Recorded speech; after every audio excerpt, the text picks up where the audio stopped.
હવે આગળ લખું છું, તમને પણ શારીરિક કોઈ ઘાત ગઈ છે આગળ.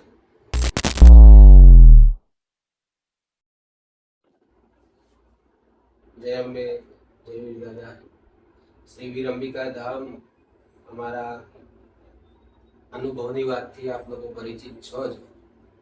અત્યારે અમારે અનુષ્ઠાન અંતર્ગત બ્રાહ્મણો આવતા હોય છે અલગ અલગ, અને અમારા વડોદરાના ઘણા બધા બ્રાહ્મણોને, કર્મકાંડી બ્રાહ્મણોને, અહીંયા અમેરિકામાં પણ વિદ્વાન બ્રાહ્મણો, આચાર્ય, કથાકારોને પણ માતાજીના ખૂબ ચર્ચા અને અનુભવ મળેલા છે. અમારે એમાંથી એક ગુરુદેવ નામ નથી આપતો અને એમનો આપણે ફોટો પણ નથી લેવો.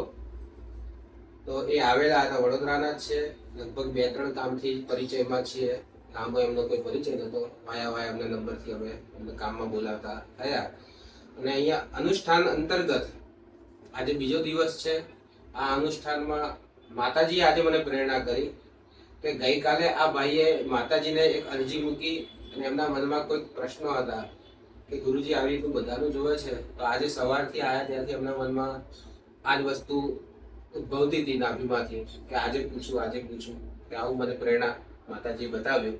એટલે એમને કશું કયા વગર આ આખું જે કંઈ આપણે લખેલું છે, આનો ફોટો પણ સ્ક્રીનશોટમાં તમને મૂકીશું કમેન્ટમાં, કે જે લખેલું છે આજની તારીખ 9:47 નો સમય છે, 12/5/2026 નો સમય છે.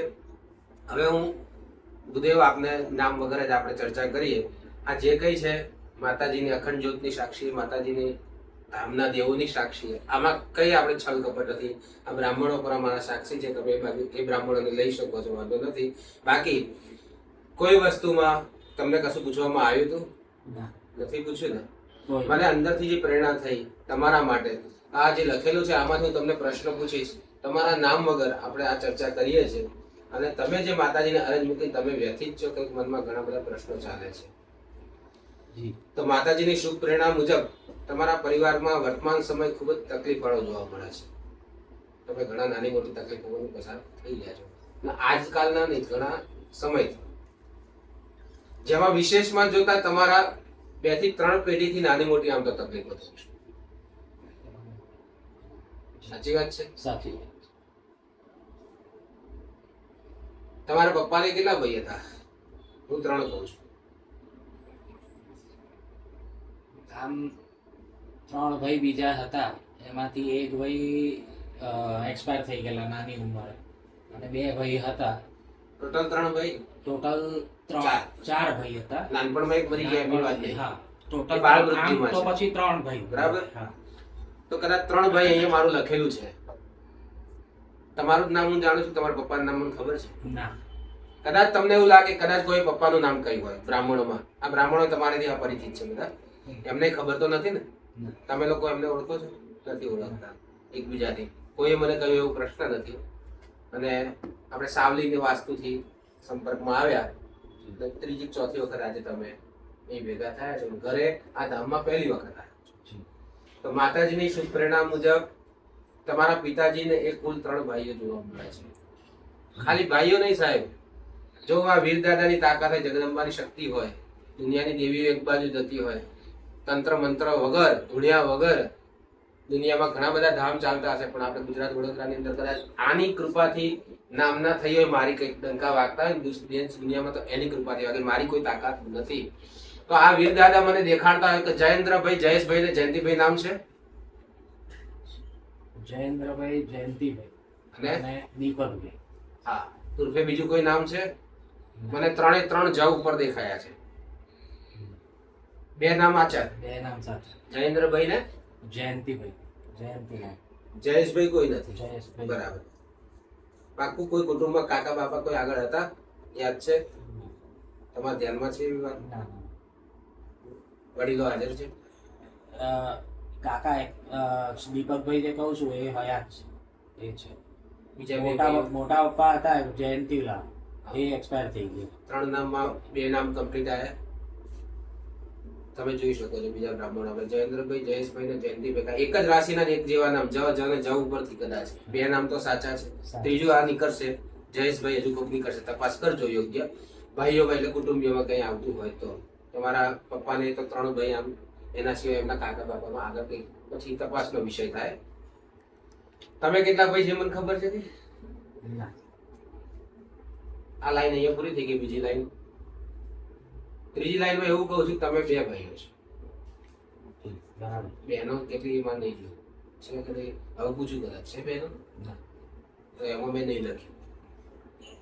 યાજ્ઞિકભાઈ તમે 2 ભાઈઓ છો. બરાબર છે. બરાબર છે.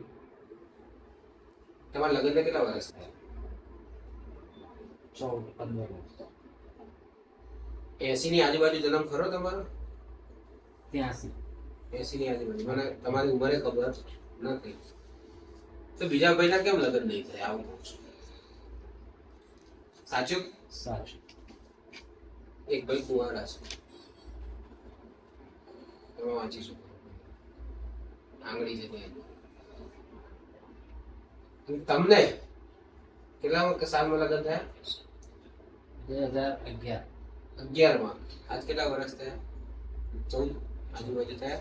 14 થયા કમ્પ્લીટ. હા. તમારા મનમાં એક પ્રશ્ન છે. એટલે પારણાની વાંચના લઈને તમે બેઠા છો ત્યારે માતાજીના આગળ કાલે તમે આગળ કરી ગયા હતા. સાચી વાત છે? આજે તમે મને પૂછવા માંગતા હતા. સંતાન પ્રશ્નનો તમારો વર્તમાન પ્રશ્ન જોવા મળે છે. આ પૂછવું હતું ને તમારે? સાચી વાત ને? તો સાહેબ તમારે સંતાનનો મોટો પ્રશ્ન છે. એટલું નથી કે કુંડળી મેં જોઈ નથી. તમારા જન્માક્ષર કુંડળી હું ડાયરેક્ટ લખી આપું છું એની તાકાતથી, એની શક્તિથી. હું જન્માક્ષરના કુંડળી દોરું ને કે આ લગ્નના આ ગ્રહ સાથે તો એ હોય જ. તો તમારી કુંડળીમાં મેં જોઈ નથી. સંતાન મૃત્યુ યોગ થયેલો છે સાહેબ. કશું ઉવાવડ થઈ હતી? મીન્સ ક્યારે 3 વખત થયેલા છે. સાચી વાત? વાઈફને કારણ કે તમારા બંનેની કુંડળી જોઈ છે, હસબન્ડ વાઈફ બંનેની. કોઈ પાંચમ સ્થાનમાં આ પાપ ગ્રહ છે જેના કારણે આ વસ્તુ બની. સંતાન વિલંબે થાય, આવે તો અધૂરા માસે તકલીફ કરે, યા સંતાન જન્મીને પણ મરી જાય. એટલે જે 2-3 વખત જે થયું સંતાન મૃત્યુ યોગ આવું હું લખું છું દાદાની કૃપાથી. સારું. તમારા મનમાં સંતાનનો પ્રશ્ન છે ને એનું કારણ માતાજી મને બતાવતા હોય તો તમારી પેઢીમાં કોઈ નિર્વંશ ઘર ગયું છે. એટલે સંતાનો કોઈ નથી થાય એવું કોઈ કુટુંબ ઘર છે. એ મારા મોટા પપ્પાના ત્યાં કોઈ નથી. સારું, આટલું જ રાખજો. તમારા સગા મોટા પપ્પા એમને ત્યાં સંતાન નતા. તમારા મમ્મી પપ્પાનું નામ તો કદાચ મને નહીં ખબર. તમે 3 નામ આપ્યા હતા એમાં કયા તમારા પપ્પા એ મને નથી ખબર. પણ એક ઘર નિર્વંશ ગયું છે એવું લખું છું. અને હજુ એક નામની પ્રેરણા મળે છે. જો માતાજી સાચું વાળતા હોય તો. કારણ કે નાભીમાંથી મને જે અવાજ ઉઠે ને હું લખી દેતો છું. હું કોન્ફિડન્સથી લખતો સાહેબ કે આ હોય જ. મારી જોડે કોઈ તંત્ર સાધન નથી, કોઈ કર્ણ પિશાચીની નથી. હું આમાં માનતોય નથી. હું થડ પકડીને બેઠો છું. દાડા પાંદડા મને રમવાની જરૂર નથી. આ તો થડ છે દુનિયાનો. જગત ઉત્પત્તિ કારિકા. એની કારિકા, એની ભૂમિકા બહુ ઊંચી છે. એટલે આજની પોસ્ટમાં લખ્યું છે જે આપણે દેવી અથર્વ શીર્ષના, બરાબર. બ્રહ્માદિક દેવો પણ ના માની શકે, ના ઓળખી શકે એવા છે. તો આ ઈલાબેન કોણ છે? અંબાણી પરિવારની નહીં, આપણા પરિવારની વાત છે. મારા મોટા મમ્મી, મોટા કાકા. જેને સંતાન નતા એ જ કે બીજા કોઈ? એ જ. અને તમને સાહેબ છોકરાને જેમ રાખ્યા છે. તમારા માએ જેટલા નહીં રાખ્યા ને એટલે આ મોટા માએ રાખ્યા છે. આવું હું કહું છું દાદીથી. સાચી વાત છે? સાચી. અત્યારે છે ના નથી ને? આ નિર્વંશ ગયું ઘર આજ કે બીજું? એમની હાજરી પિતૃ તરીકે છે તમારા ઉપર તમને સપનામાં પણ આવતા હશે સાહેબ. આવું છું આયા કોઈ દિવસ સપનું? પિતૃઓ છે એટલું ખબર, કોણ છે નહીં ખબર પડતી. પડતો છે ખબર. એટલે એવું સપનું કે એવું તો નથી આવ્યું મને. હા. પણ ભાસ એવું થાય લાગે છે, ભાસ તો થાય એ જ છે. કહું છું. સ્પષ્ટ નથી આવતા કોણ છે નહીં દેખાતું, પણ છે ખરું કોઈ પિતૃ એવું તમને અનુભવ થયો? અનુભવ આમ એવું ના કહી શકાય, પણ થોડુંક મને એવું લાગે છે કે કંઈક હોઈ શકે. બરાબર છે. તો તમારા એમની હાજરી પિતૃ તરીકે છે તો નામ સાથે આપું છું સાહેબ. સાચું નામ છે? હજુ એક પ્રશ્ન. આ બધું આખું પાનું તમારું જ ભર્યું છે, મારું કઈ ઘરનું નાખ્યું નહીં. અને હું હોય ને તો કહું કેન્સર થયું હોય, તાવ આવ્યો હોય ને તો ડોક્ટરથી દવા જ લેવાય. એમાં પછી દોરા ધાગા કામ ના કરાય. અને અંધશ્રદ્ધાનો કોઈ વિષય નહીં. પણ તમારી તકલીફ ને તમારો પ્રશ્ન ઉઠ્યો ને કદાચ વીરદાદા માતાજી મને દેખાડતા હોય તો જ બોલતો તો જ લખતો. પરિવારમાં મગજની કોને તકલીફ હતી પહેલા? આગળ પેઢીમાં કોઈ માનસિક બીમારી નાની મોટી હતી, દવાઓ લેવી પડતી હતી, એવું કંઈ તમને યાદ છે? એને તો કોઈ નહીં. આખું યાદ છે? હું ખોળી લઈશ. માનસિક તકલીફ વાળું કોઈ નથી. દવા લેતા હોય કે ના લેતા પણ એ તકલીફો થતી હતી, કાંડ પણ કરતા હોય. કહું તો તમારા મમ્મીએ પણ થોડી થોડી ક્યારેક આ રીતે તકલીફો થતી હતી, ક્યારેક ક્યારેક એવું ના એટલે આમ થતી હતી એટલું કહું. એ ગુસ્સો ક્યારેક કરે એમ, એ તો કાંડ પણ કરતા હોય એવી રીતે. નાનપણથી પપ્પાનું થોડું એ જ સ્વભાવ અને અમુક વખત બિહેવિયર એમને એવું થતું હતું વર્તન. બરાબર છે? ગુસ્સામાં બહુ હાઈ જાય ત્યારે એમ ઇરિટેટ થઈ જાય ત્યારે બરાબર ને? મગજની તકલીફ જ કહું છું. એટલે આવી રીતના ગુસ્સો, જુનૂન કે તોડફોડી એક્સોજેટ ઘણું બધું એમ પરિવારમાં તમે લોકો અનુભવેલું હશે કદાચ. એટલે એવું કઈ વધારે નતા કરતા પણ થોડુંક એમ ક્યારેક ગુસ્સો એવું ઠીક બનતું. છે, એ લાઈન પૂરી થઈ. હવે આગળ લખું છું તમને પણ શારીરિક કોઈ ઘાત ગઈ છે આગળ? મને એટેક આવેલો છે. તમારા બોડી પરથી લાગે નહીં કોઈને? 83માં જન્મ છે, Yes. મારાથી તમે 2 વર્ષ નાના છો, હું 81માં છું.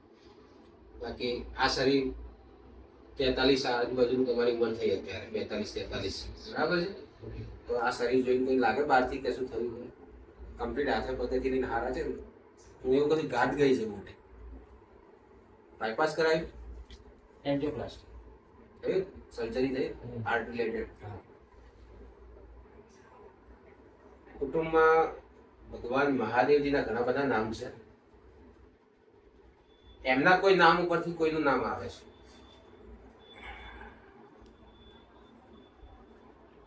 છે કોઈ? મારા ભાઈઓ છે યોગેશ. એમ માતાની નામ બોલશો એટલું ખ્યાલ નહીં આવે કોઈને.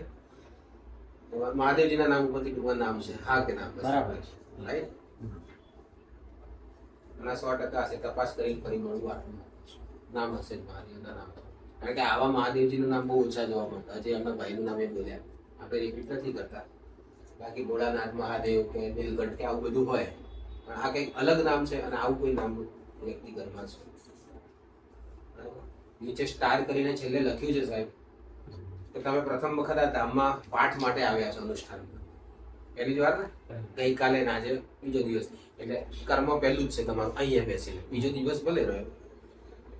અને ગઈકાલે માતાજી પાસે તમે અરજી મૂકી હતી અને ગુરુજીને તમારા માટે કંઈક પૂછવું હતું, એટલે મને સાચી વાત બરાબર. એવી મનની ઈચ્છા હતી કે તમે માતાજી આગળ વ્યક્ત કરીને આવું મન માતાજીએ આજે કહ્યું. સાચું છે. સાચું છે ને એવો પ્રશ્ન છે. જી, સાચું જ છે. આમાંથી તમે વાંચી શકો છો કઈ પણ વસ્તુ ખોટી હોય તો. જે માતાજીની પ્રેરણા, પહેલી મુલાકાત ગાદીએથી. ગામમાં તો મળ્યા હશું પણ તમારા નામ સિવાય મને કશી ખબર નથી. અને આ માતાજીનું ધામની જે તાકાત છે, શક્તિનો એક અનુભવ દુનિયાને તો નથી દેખાડો, બ્રાહ્મણોને તો દેખાય જ છે, પણ અનુભવની વાતમાં અમે હવે વિડીયોથી લોકોને સોશિયલ મીડિયામાં મૂકતા હોય છે. તમારી અંગતતા, પ્રાઇવેસી રહે એ રીતના આ જે કંઈ છે, હજુ કંઈ બાકી રહી જાય તો એ નામમાં પણ તો તમે પૂછીને આગળ તપાસ કરીને ફરી મળજો. મેં છેલ્લે લખ્યું યોગ્ય તપાસ કરીને ફરી આગળ મળજો, તમારું માર્ગદર્શન કરીશું. તમે ઘણા હેરાન થયા છો છેલ્લા 10 વર્ષ ઉપરથી તમે હેરાન છો સાહેબ, બરાબર છે? ભગવતીની કૃપા થઈ આજે તમારા આગળના દિવસોમાં હું તમને માર્ગદર્શન કરું એ પ્રમાણે ચોક્કસ આનું નિરાકરણ આપીશ. માતાજી સાક્ષી ગાદી દીધું છું. આપણે ધામની અંદર આ કૃપા છે. ઘણા લોકો અજાણ્યા હોય છે, દુનિયામાંથી આવતા હોય છે. અહીં આવે ગઈકાલે એક ભૂદેવ આવ્યા હતા, મુંબઈનો કેસ હતો જે સાંજે મેં કહ્યું કે આવવાના હતા. મેં કહ્યું બ્રાહ્મણો માટે 1 રૂપિયા દક્ષિણા આપણે નથી દેતા અને બીજા યજમાનો આવે છે તો આ ધામમાં દક્ષિણા પેટે મુકાઈ છે માતાજી પાસે. એ સત્કર્મમાં લોકોના કલ્યાણાર્થે નાનો મોટો ફાળો થાય છે, વાપરતા હોય છે. હું ચોખ્ખું કહું છું આ વિડીયોના માધ્યમથી કે આ દક્ષિણાનો ફાળો એકત્રિત કરી અને ઘણા એવા પરિવાર છે. હમણાં તમે કંઈક બુલેટ વાળી એક્સિડન્ટનું તમે પોસ્ટ જોઈએ છે રિક્ષા સાથે અકસ્માત વાળી, એ લોકોનું અનુષ્ઠાન કર્યું હતું. 3 દિવસ 5 બ્રાહ્મણો બેસે, 1 રૂપિયો એ બ્રાહ્મણ પરિવાર તરફથી નતો લેવામાં આવ્યો. એટલે ઘણા વખત નોકરી વગરના હતા ને આપણે અહીંયાથી એ કર્યા પછી એમને 1.5 મહિનો નોકરીનો આપ્યો તો 27 દિવસમાં નોકરી ચાલુ થઈ ગઈ હતી. એનું પરિણામ પણ મળ્યું. તો આવા જે દુખતા કે હેરાન થતા ફાઇનાન્સમાં ખર્ચો કરવા સક્ષમ ના હોય એવા પરિવારનું કલ્યાણ થતું હોય, આખો પરિવાર તરતો હોય બહાર આવતો હોય ને, તો એ પરિવાર માટે આ દક્ષિણા પેટે જોવાના જે રૂપિયા આવે છે ને એ ફાળો અમે વાપરતા હોય છે. કારણ કે ધાબળા ઉઢાડવા, અનાજ ખવડાવવું ભૂખ્યાને, આ ઘણી સામાજિક સંસ્થાઓ, ટ્રસ્ટો આપણે બરોડામાં કે બધે કરતા હોય છે. પણ આ એક કૃપા માતાજીની ગાદીની મહાત્મ્યતા રહે અને એનું વેલ્યુ માતાજીની અને ગાદીની એક મર્યાદા બની રહે, એટલા માટે આવનારના 5 પૈસા પણ ધર્મના માર્ગે જાય એ હેતુથી જ આપણે દક્ષિણા રાખતા હોય છે. તો આપ આ ધામથી જોડાઈ શકો છો. આની શક્તિના પરચા, કારણ કે સોશિયલ મીડિયામાં ઘણું ચાલતું હોય, ખાલી કમેન્ટો કરવા વાળા આવી જાય જે ઓળખતા ના હોય. પણ જો પરચો લેવો હોય સાહેબ તો રૂબરૂ આવજો વડોદરા. વીર અંબિકા ધામની તાકાત છે, મારી નથી. આ દેવી શક્તિ શું છે એ સત્ય છે. લોકોને આજ નહીં કાલ માનવું પડશે. આ વાતને અહીંયા વિરામ આપી આપ બધાના કલ્યાણની ભાવના સાથે અમારા બ્રાહ્મણો સાથે પાઠનું અનુષ્ઠાનનું અમારા કર્મ આગળ વધારીએ. જય અંબે, જય સિયારામ, જય હિન્દ.